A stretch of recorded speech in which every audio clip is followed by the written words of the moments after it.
I am talking about these stocks. Here you can see how much return these stocks make today, and here you can see last 5 days these stocks make how much return. Okay. Hey, I am not telling you to buy or sell these stocks.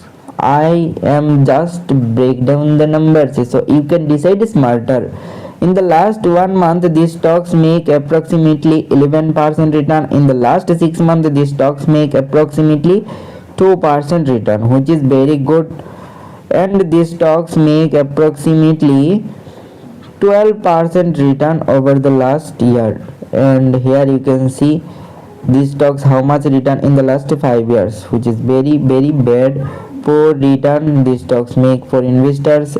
If you see the whole journey, here you can see the shocking parts. Here you can see 169x return. That means these stocks make something for investor, but here at this moment these stocks are getting to resting mode. Okay, so always do your own research before investing. Follow for more US stocks breakdown.